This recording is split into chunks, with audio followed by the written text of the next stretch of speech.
छत्रपती संभाजीनगर येथे आज 9 मतदारसंघांमधील झोनल व नोडल अधिकाऱ्यांची लेखन वाचन दिन कार्यशाळा पार पडली। सर्व अधिकारी परफेक्ट व्हावे हाच उद्देश डोळ्यासमोर ठेवून आज वाचन लेखन दिवस ठेवण्यात आला असल्याचं छत्रपती संभाजीनगर येथील जिल्हाधिकारी दिलीप स्वामी यांनी म्हटलंय।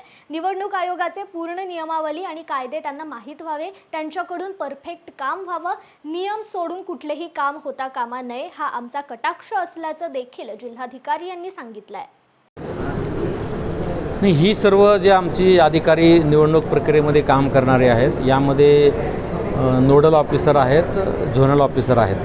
म्हणजे आम्ही जवळजवळ वेगवेगळ्या विषयासाठी नोडल ऑफिसर नेमलेले आहेत आणि जे झोनमध्ये काम करणारे आहेत ते झोनल अधिकारी आहेत। तर यांचं आम्ही ट्रेनिंग घेतलेलं आहे, प्रशिक्षण झालेलं आहे, परंतु आणखी त्यांच्यामध्ये परफेक्टनेस यावा, निवडणूक आयोगाची पूर्ण नियमावली, कायदे, रूल्स, रेग्युलेशन त्यांना माहिती व्हावेत आणि त्यांच्याकडून परफेक्ट काम व्हावं।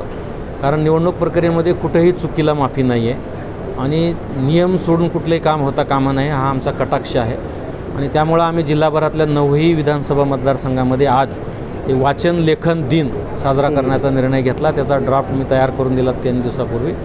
आणि बाकी कामं, कारण ते घरी वाचणं होत नाहीत किंवा वाचत नाही आहेत अधिकारी, त्यामुळं कंपल्सरी इथं बसून त्यांनी वाचावं, त्याच्यातले काही महत्त्वाचे मुद्दे असतील तर लिहून काढावे, काही नमुने आहेत, काही कालमर्यादा आहेत, तर हे सगळे कायदेशीर बाबी लिहून घेऊन त्याचं पुन्हा पुन्हा त्यांनी अभ्यास करावा, यासाठी हा दिवस ठेवलेला आहे। या दिवसभरात ही सर्व मंडळी इथं राहणार आहे, आमचे ERO त्यांना मार्गदर्शन करणार आहेत। त्यांचा अभ्यास झाल्यानंतर त्यांच्या काही शंका असतील तर त्यांनी इथं विचारावं, शंका निरसन करावं आणि एकंदरीतच उद्देश एवढा आहे की सर्व अधिकारी आमचे परफेक्ट व्हावेत।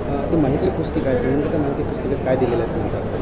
आम्ही जे नोडल ऑफिसर नेमलेत, झोनल ऑफिसर नेमलेत, यांना भारत निवडणूक आयोगाने पुस्तिका तयार केलेल्या आहेत। आता मी RO आहे, माझ्यासाठी हँडबुक ऑफ RO म्हणून आहे, त्याच्यात सगळं लिहिलेलं आहे। तसं झोनल ऑफिसर आहे, त्यांच्यासाठी हँडबुक ऑफ झोनल ऑफिसर आहे। उद्या मतदान केंद्रावर आमचे केंद्राध्यक्ष जातील तर त्यांच्यासाठी हँडबुक ऑफ केंद्राध्यक्ष, असे सगळ्यांसाठी पुस्तक आहेत। आता यांना ज्या ज्या विषयाचं काम दिलेलं आहे त्या विषयाचं निवडणूक आयोगाकडून प्राप्त झालेलं सर्व लेखी साहित्य त्यांना दिलेलं आहे आणि त्याचा त्यांना अभ्यास करायला होता। नक्कीच, पण तुम्ही फार म्हणजे मोटिवेशनमध्ये त्यांना एक मोटिवेट केलेलं आहे तुम्ही एकदम छान पद्धतीनं, म्हणजे पुढं असं होणार नाही, समजा कोणता प्रकार घडणार नाही दिसतोय समजा निश्चितपणे, कारण अभ्यास चांगला झाला आणि त्यांच्यामध्ये कॉन्फिडन्स निर्माण झाला तर पुन्हा निवडणूक प्रक्रिया करताना कुठेही चूक होणार नाही।